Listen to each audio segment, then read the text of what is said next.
नमस्कार दोस्तों। आज पृथ्वी त्राही त्राही कर रही है। आज पृथ्वी तप रही है दोस्तों, जिसका सजा हम सभी को भुगतना पड़ रहा है।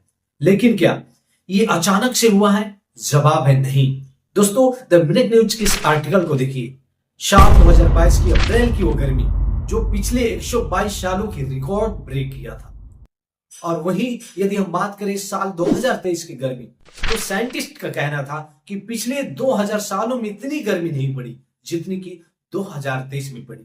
और दोस्तों अब आते हैं 2024 की वो गर्मी। जनवरी 2024 वार्मेस्ट जनवरी एवर रिकॉर्ड। फरवरी 2024 वार्मेस्ट फरवरी एवर रिकॉर्ड। मार्च 2024 वार्मेस्ट मार्च एवर रिकॉर्ड। अप्रैल 2024 वार्मेस्ट अप्रैल एवर रिकॉर्ड। और मई 2024 वार्मेस्ट मई एवर रिकॉर्ड। और दोस्तों अब जून में आ गए हैं दोस्तों, जो कि और ये सिनेरियो जो है वो ग्राफ ऊपर की ही ओर जा रहा है, नीचे नहीं झुकेगा दोस्तों। लेकिन दोस्तों इसका क्या वजह है, क्या कारण है कि आज हम सभी को ये दिन देखने पड़ रहे हैं और पृथ्वी तहस से नहस हो रही है? जवाब है दोस्तों climate change. Climate change. Climate change. Climate change. Climate change.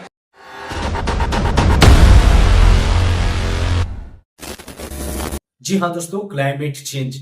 Climate change को दोस्तों हिंदी में हम जलवायु परिवर्तन भी बोलते हैं। परिवर्तन से मतलब होता है कि मौसम और तापमान में परिवर्तन होना। जी हाँ दोस्तों, इसीलिए ये दिन हमें देखने को मिल रहे हैं। लेकिन दोस्तों इसका मुख्य कारण है ग्लोबल वार्मिंग। जी हाँ दोस्तों, ग्लोबल वार्मिंग। दोस्तों साल 1750 ईस्वी में जब इंडस्ट्रियल रेवोल्यूशन आया, तो उस समय जब इंडस्ट्रियल रेवोल्यूशन आया तो फॉसिल फ्यूल जैसी गैसों का इस्तेमाल अंधाधुंध होने लगा, क्योंकि इंडस्ट्री में जो फॉसिल फ्यूल होता है उसी का ज्यादा से ज्यादा इस्तेमाल होता है। इंडस्ट्री यानी कि फैक्ट्रीज, जहां मैन्युफैक्चर हो रहा है किसी भी प्रकार की चीजें, उसमें कोई भी जो सामान होता है खासकर उसमें फॉसिल फ्यूल को जलाना ही पड़ता है किसी भी चीज को मैन्युफैक्चर करने के लिए दोस्तों, फैक्ट्रीज में। तो जब इंडस्ट्रियल रेवोल्यूशन शुरू हुआ तो फॉसिल फ्यूल का ज्यादा इस्तेमाल होने लगा, फॉसिल फ्यूल ज्यादा जलने लगा। फॉसिल फ्यूल यानी दोस्तों पेट्रोल, डीजल, कोयला इत्यादि, ये सब फॉसिल फ्यूल गैसें हैं। इसी को जलने से दोस्तों CO2 निकलता है। CO2 यानी ग्रीन हाउस गैस, जिससे कि ग्लोबल वार्मिंग होता है। जी हाँ दोस्तों, यही एक मुख्य कारण है कि ग्लोबल वार्मिंग हो रहा है और ग्लोबल वार्मिंग की ही वजह से क्लाइमेट चेंज हमें देखने को मिल रहा है दोस्तों। और अब आता है दोस्तों साल 1950, जब शुरुआती हुई कार रेवोल्यूशन का। जी हाँ दोस्तों, कार रेवोल्यूशन से हमने न सिर्फ इस पृथ्वी के वातावरण को दूषित किया, बल्कि इसका बहुत बड़ा योगदान रहा है क्लाइमेट चेंज और ग्लोबल वार्मिंग में दोस्तों। जी हाँ दोस्तों, क्योंकि कार रेवोल्यूशन में फॉसिल फ्यूल लगती है और फॉसिल फ्यूल को जलना यानी कि ग्रीन हाउस गैसेस उत्पन्न होना, और ग्रीन हाउस गैसेस उत्पन्न होने का मतलब है ग्लोबल वार्मिंग, और ग्लोबल वार्मिंग का मतलब है क्लाइमेट चेंज दोस्तों आप सोच रहे होंगे कि ग्रीन हाउस गैस निकलती तो है फॉसिल फ्यूल जलने से, कार वगैरह में जो फॉसिल फ्यूल लगती है मैन्युफैक्चरिंग करने में, तो हमें प्रभावित कैसे करती है, पृथ्वी को इतना प्रभावित करती कैसे है? तो दोस्तों जवाब है कि जब सूर्य की प्रकाश पृथ्वी पर आती है, तो उसका जब पृथ्वी पर प्रकाश पड़ती है तो उसका कुछ हिस्सा रिफ्लेक्ट होकर अंतरिक्ष में जाती है। लेकिन दोस्तों जो ग्रीन हाउस गैस है उसकी वजह से वो जो हिस्सा है कुछ सनलाइट की, वो अंतरिक्ष में वापस न जाकर वायुमंडल में ही रह जाती है। वायुमंडल दोस्तों पृथ्वी के जो बाहरी भाग है उसको घेर लेता है, उसी को वायुमंडल बोलते हैं। और वायुमंडल एक गैस की परत होती है पृथ्वी के बाहर दोस्तों, तो उसे वायुमंडल कहते हैं। और यही गैस जो ग्रीन हाउस गैस है, वायुमंडल में सभी प्रकार की गैसें मौजूद होती है, लेकिन दोस्तों ग्रीन हाउस गैसों की संख्या मात्रा इतनी बढ़ चुकी है कि जो सनलाइट है वो वापस नहीं जा पा रही है, जिसकी वजह से उसी में रह रही है।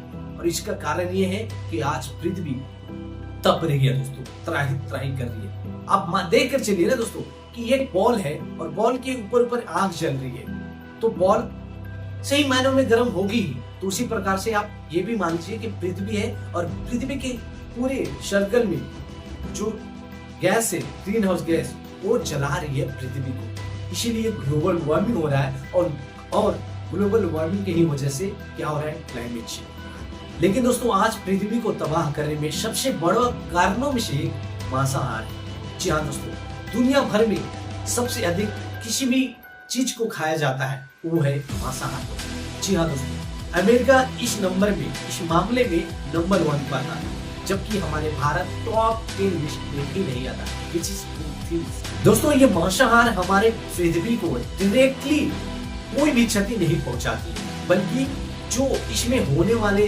रिसोर्सेस होते हैं, यूज होने वाले रिसोर्सेस जिससे कि मांस एक बनती है, उससे हमें पृथ्वी को प्रभावित किया जाता है।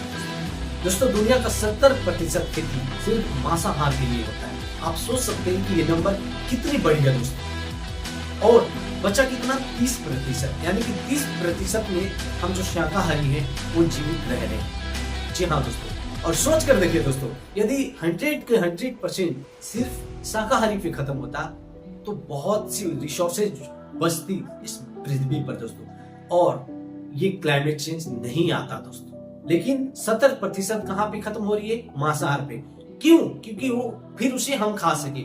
और दोस्तों हम सभी जानते हैं कि एक मांस को तैयार करने में कितने रिसोर्सेज लगते हैं कंपेयर टू शाकाहारी दोस्तों। शाकाहारी क्या है कि हम डायरेक्ट खा सकते हैं उसको, लेकिन मांसाहारी को कन्वर्ट करने के लिए बहुत ज्यादा समय लगता है, बहुत ज्यादा रिसोर्सेज लगते हैं। मांसाहार सबसे बड़ा कारण है इसीलिए कि आज पृथ्वी को तबाह कर रहा है दोस्तों। और दोस्तों यही कारण ही है, जब हम खेती करते हैं मांसाहार के लिए तो वहां पे क्या हो रहा है कि आए दिन हमारा पॉपुलेशन बढ़ रहा है, और पॉपुलेशन बढ़ रहा है यानी कि जो मांस खाने वाले की संख्या भी बढ़ रही है। तो इसीलिए जो मांस के लिए खेती किया जाता है कम पड़ रही है, तो उसके लिए जंगलों को काटा जा रहा है। तो यहाँ पे भी एक हम नुकसान पहुंचा रहे हैं पृथ्वी को, जंगलों को काट कर। तो इस तरह से मांसाहार बहुत बड़ा इम्पैक्ट रोल प्ले करता है हमारे पृथ्वी को तबाह। और आप लोग सोच रहे होंगे कि सिर्फ रिसोर्सेज तो मांसाहारी के लिए यूज होता है, पृथ्वी से शाकाहारियों के लिए भी होता है। जी हाँ, आपने बिल्कुल सही सोचा, लेकिन कितना रिसोर्सेज यूज होते हैं शाकाहारी के लिए? बहुत कम मात्रा में दोस्तों। आप ये मानकर चलिए कि यदि 1 kg कोई भी पदार्थ हम खा रहे हैं, खाद्य पदार्थ खा रहे हैं, तो शाकाहारी डायरेक्ट खा जाते हैं तो उसका पेट भर जाता है। लेकिन यदि हम वही 1 kg जानवर को, किसी भी जानवर को खिलाते हैं तो उसमें 1 kg में बहुत से मांस उत्पन्न नहीं होते हैं कंपेयर टू शाकाहारी। हम 5 kg यदि हम कोई भी खाद्य पदार्थ मांस जानवर को खिलाते हैं तो 100 ग्राम या 150 ग्राम मांस बनती है उसके बदले में। और 100 ग्राम मांस से आपकी पेट नहीं भर सकती है, फिर भी आपको शाकाहारी चाहिए, चावल रोटी चाहिए। तो इसी तरह से दोस्तों मांसाहार बहुत बड़े लेवल पे जो रिसोर्सेज यूज करता है दोस्तों कंपेयर टू शाकाहारी दोस्तों। जी हाँ दोस्तों, कंपेयर टू वेज, नॉनवेज बहुत बड़ा लेवल पे बहुत बड़ा स्केल पे खर्च करती है रिसोर्सेज को दोस्तों। इसीलिए शाकाहारी बेटर है कंपेयर टू मांसाहारी दोस्तों। और दोस्तों सबसे बड़ी बात यह है कि क्लाइमेट चेंज पे असर डाल रही है, क्लाइमेट चेंज हो रही है, वो है फैक्ट्री की वजह से, क्योंकि सभी चीजें फैक्ट्री में ही बनती है। जानवरों का चारा भी फैक्ट्री में बनती है। हम जितने भी आज जो चीज रिसोर्सेज यूज कर रहे हैं, टेक्नोलॉजी यूज कर रहे हैं, वो भी फैक्ट्रीज में ही बनती है। तो कुल मिलाकर बोले तो फैक्ट्री ही मेन कारण है क्लाइमेट चेंज का। लेकिन दोस्तों क्या हम इल्जाम फैक्ट्री पे डाल सकते हैं? जी नहीं, क्योंकि ये फैक्ट्री काम कर रही है, किसके लिए कर रही है? हमारे और आपके लिए। हम आज इतने मॉडर्न हो चुके हैं कि हर एक चीज बहुत ही बड़ी मात्रा में चाहिए होता है, हमें बहुत ही बड़ी प्रोडक्टिविटी के साथ चाहिए होता है, बहुत ही अच्छाइयों के साथ चाहिए होता है। बहुत सारी टेक्नोलॉजी यूज कर रहे हैं हम। अभी जितनी टेक्नोलॉजी लगी हुई है, मोबाइल लगी हुई है, कंप्यूटर लगी हुई है, लाइट्स लगी हुई है, ये सब फैक्ट्री से बनती है दोस्तों।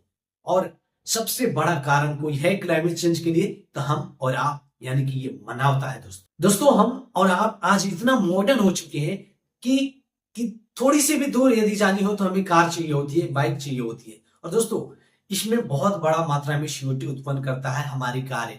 जी हाँ दोस्तों, क्योंकि कार जब बनती है तो उसमें फॉसिल फ्यूल लगती है तो CO2 उत्पन्न होता है। दूसरे, यदि जब कार बनकर मैन्युफैक्चर होकर रोड पे आती है तो सड़कें चाहिए होती है उसे चलाने के लिए, क्योंकि पॉपुलेशन दिन प्रतिदिन बढ़ती जा रही है दोस्तों।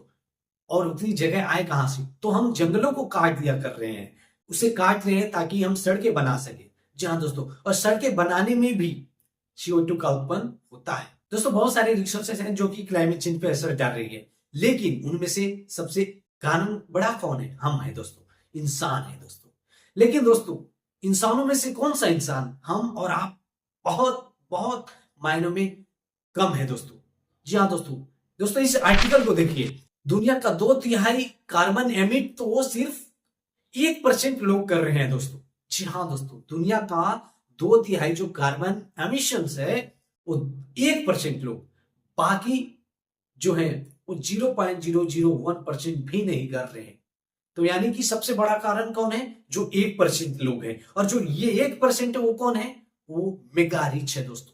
दोस्तों मैंने रिसर्च करा, top 100 people responsible for destroying the planet through carbon emission. उसमें नंबर आया दोस्तों, इसमें पहले नंबर पे है Darren Woods, CEO of Exxon Mobil, carbon emission 1.5%। दूसरे नंबर पे Michael Wirth, CEO of Chevron 1.2%। तीसरे नंबर पे आते हैं Vinayak Looney, CEO of BP 1.1%। Bill Gate दोस्तों, सीईओ ऑफ माइक्रोसॉफ्ट 0.2%। और दोस्तों मुकेश अंबानी भी 0.3% यूज कर रहे हैं कार्बन एमिशन का दोस्तों। तो जो मेगा रिच है वो ही इस क्लाइमेट को चेंज करने में सबसे बड़ा योगदान कर रहे हैं। हम और आप कुछ भी नहीं है दोस्तों। ये आचार्य प्रशांत का एक वीडियो देखिए। भाई आम आदमी कितनी भी कार पूलिंग कर ले उससे नहीं होगा। असली बात यह है कि ये जिनको हमने अपना आदर्श बनाया हुआ है सेलिब्रिटी, इनको हमें खींच के नीचे उतारना पड़ेगा। हमें इनके कंजम्पशन पे रोक लगानी पड़ेगी। और आम आदमी का भी अगर कंजम्पशन बढ़ रहा है तो क्यों बढ़ रहा है? क्योंकि आम आदमी इनको आदर्श मानता है। आम आदमी कहता है ये ऐश कर रहे हैं, यही गुड लाइफ होती है, यही जो गुड लाइफ है मुझे भी चाहिए। ये कंजम्पशन कर रहे हैं तो मैं भी कंजम्पशन करूंगा। आप में कंजम्पशन की सबसे ज्यादा आग कौन भड़काता है? ये सेलिब्रिटीज ही तो। देखो मैं अपनी वाइफ को लेकर के कहीं एल्प्स पे चढ़ा हुआ हूं, एक भी सेलिब्रिटी बता दो जो सेलिब्रिटी है पर वो कंजम्पशन की मूर्ति नहीं है, कंजम्पशन का एम्बेसडर नहीं है, बताओ। और जितना ज्यादा कंजम्पशन दिखाते हैं उतना ज्यादा आप उनके चरणों में लौट जाते हो। यही तो कर रहे हो, इसी को वो गुड लाइफ बोलते हैं। और यही आप करो, इसके लिए दुनिया भर के मोटिवेटर आपको बोलते हैं भाई तू भी सक्सेस हो जाएगा। सक्सेस माने और क्या होता है कि तुम भी इन सेलिब्रिटी से कम नौकर जैसे हो जाओगे तो तुम सक्सेस कहलाओगे। सक्सेसफुल नहीं, सक्सेस। भाई तू सक्सेस हो गया।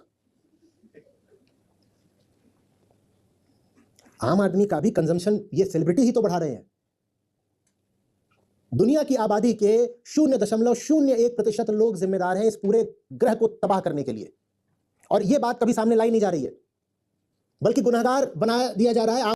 तो दोस्तों ये आचार्य प्रशांत ने कहा। उसके बाद दोस्तों मैंने एक और रिसर्च किया कि world most populated cities in Asia. दोस्तों रिजल्ट बहुत शॉकिंग वाला था दोस्तों। 100 में से 83 जो सिटीज हैं वो इंडिया में आते हैं। एशिया में से 83 जो सिटीज है इंडिया में है दोस्तों। और उसमें से भी नंबर 1 पे है दिल्ली। जी हाँ दोस्तों। और दोस्तों यदि मैं मोस्ट पॉपुलेटेड कंट्री की बात करूं तो हमारा इंडिया नंबर 3 पे आता है दोस्तों। एक हाल ही में खबर आई थी कि बिहार के 50 स्टूडेंट्स की बहुत बुरी हाल हो गई थी हीट वेव के कारण दोस्तों। जी हाँ दोस्तों। और उसमें से कुछ स्टूडेंट्स तो मौत के घाट उतर गए दोस्तों हीट वेव के कारण। और दोस्तों हीट वेव न सिर्फ हमें एक्सटर्नली डैमेज कर रहा है बल्कि इंटरनली भी कर रहा है। हमारा ह्यूमन डिसीजन मेकिंग जो प्रक्रिया है, प्रोसेस है, वो बदल रही है। सोचने समझने की शक्ति बदल रही है, ढर्रा बदल रहा है दोस्तों हीट वेव के कारण। क्योंकि जो दिमाग बना हुआ है किससे बना हुआ है दोस्तों? इलेक्ट्रिक सर्किट से बना हुआ है। क्योंकि और इलेक्ट्रिक सर्किट हीट वेव ज्यादा झेल नहीं सकती दोस्तों। इसलिए जो मानव प्रकृति है वो बदल रही है दोस्तों। साइंटिस्ट का कहना है कि हमारे पास 2030 तक समय है इस पृथ्वी को बचाने के लिए, सब कुछ पहले जैसा करने के लिए। यदि हम 2030 तक नहीं कर पाए सही सुव्यवस्थित जैसे पहले पृथ्वी थी तो हम में से कोई भी इंसान, हमारी स्पीसीज ही खत्म हो जाएगी दोस्तों। वेनेजुएला का अंतिम जो ग्लेशियर था वो भी पिघल गया दोस्तों। लेकिन हमारा ग्लेशियर कब तक बचेगा? हमारा ग्लेशियर भी पिघल रहा है, जो हिमालय है वो भी पिघल रहा है दोस्तों। और जब हिमालय पिघलेगा, क्यों पिघल रहा है? क्योंकि धरती गर्म हो रही है। क्योंकि जो हिमालय है वो कहाँ है? धरती पे है। तो सिंपल सी बात है कि इसलिए जो हिमालय है, ग्लेशियर है, पिघल रही है। और वो ग्लेशियर पिघल करके समुद्र में आएगी। जी हाँ दोस्तों, हम सभी जानते हैं कि समुद्र में आती है ग्लेशियर। और ग्लेशियर जब समुद्र में आएगी तो समुद्र का जो तल है, समुद्र तल का जो सतह है उसमें बढ़ोतरी होगी। जब बढ़ोतरी होगी तो बाढ़ आएगी दोस्तों। जी हाँ, क्योंकि दोस्तों 80 साल में लगभग 8 इंच समुद्र सतह का तल बढ़ी है दोस्तों, और लगभग 3.5 इंच तो दोस्तों 25 सालों में ही बढ़ी है। तो हम न सिर्फ गर्मी की वजह से मरेंगे बल्कि बाढ़ भी आने वाली है, और बाढ़ ये न सिर्फ 1 साल या 2 साल रहेगी बल्कि कई सालों तक रहेगी दोस्तों, यदि सब कुछ अच्छा ना हुआ तो। दोस्तों आज गर्मी से बहुत सारे लोग परेशान हैं, जिसकी वजह से कोई एसी खरीद रहा है तो कोई कूलर खरीद रहा है, लेकिन क्या ये सही मायने में सही डिसीजन है? जी नहीं दोस्तों, क्योंकि जो हम एसी और कूलर खरीद रहे हैं उसे चलाने के लिए इलेक्ट्रिसिटी चाहिए होता है, और इलेक्ट्रिसिटी कंजप्शन है किस चीज का? CO2 का। जी हाँ दोस्तों, इलेक्ट्रिसिटी कंजप्शन करने का मतलब क्या है कि CO2 को और बढ़ावा देना। जी हाँ दोस्तों, तो एक तरफ से हम गर्मी को भगाने की कोशिश कर रहे हैं थ्रू द एसीज और कूलर्स, और दूसरी तरफ से हम CO2 उत्पन्न कर रहे हैं थ्रू द कूलर्स और एसीज। तो लेकिन दोस्तों यहाँ पे एक लूफल है। लूफल क्या है कि दोस्तों किसी भी चीज को यदि हमें ठंडा करना होता है तो उसमें इलेक्ट्रिसिटी कितनी लगती है? 2%, यानी दोगुना कंपेयर टू जब हमें किसी भी चीज को हीट करनी होती है। तो हीट से हमेशा दोगुना होता है जो ठंडा किसी भी वस्तु को करना होता है, यानी कि कोल्ड। जी हाँ दोस्तों, तो हम 1% क्या कर रहे हैं? ठंडा ले रहे हैं, बदले में 2% गर्मी छोड़ रहे हैं वायु में, वायुमंडल में जाकर के CO2 परत में जम जा रहा है, तो उसकी वजह से और भी गर्मी बढ़ेगी। तो कुछ हद तक जो ये हमारा डिसीजन है राह देने वाली है एसी और कूलर, लेकिन सही मायनों में ये डिसीजन गलत है दोस्तों। ये कुछ ही दिनों तक सही डिसीजन है, उसके बाद ये एसीज और कूलर्स काम करना ही बंद कर देंगे दोस्तों, क्योंकि ये गर्मी इतनी बढ़ चुकी होगी दोस्तों। जी हाँ दोस्तों, दोस्तों एक आम इंडियन जो हमारा कार्बन एमिशन है, एक आम इंडियन 2.5 टन कार्बन एमिट करता है दोस्तों एनुअली। जी हाँ दोस्तों, एनुअली। वहीं पे दोस्तों एक आम अमेरिकन 14 टन एनुअली एमिट करता है कार्बन का दोस्तों। जी हाँ, तो हम बहुत कम है, तो हमारा ज्यादा यूज कहां पे कौन कर रहा है? 1% लोग दोस्तों। जी हाँ दोस्तों, 1% लोग। तो दोस्तों यदि हमें इस पृथ्वी को बचाना है तो हमें 19वीं या 17वीं शताब्दी में शिफ्ट होना पड़ेगा। मतलब इसका क्या है? मतलब ये है कि जितने भी ये जो रिसोर्सेस हैं, टेक्नोलॉजीज हैं, इसे बंद करना होगा। गाड़ियों का मात्रा बहुत कम कर देना होगा, या तो नहीं के बराबर हमें पहले जैसे पैदल चलना होगा, तभी ये जाकर पृथ्वी बच सकती है। और भी जितनी टेक्नोलॉजीज है उसे भी बंद करना होगा दोस्तों, तभी ये पृथ्वी बच सकती है दोस्तों। और जो जितने भी पेड़ सहदेव जैसी जंगलें काटी जा रही है, वो कटना बहुत बिल्कुल ही गलत है, और उसे पेड़ को फिर से हमें लगाना चाहिए, पहले जैसी बनाना चाहिए, तो पृथ्वी बचेगी, वरना ये स्पीसीज ही खत्म हो जाएगी दोस्तों। तो बस दोस्तों, मिलते हैं नेक्स्ट वीडियो में। जय हिंद, जय भारत।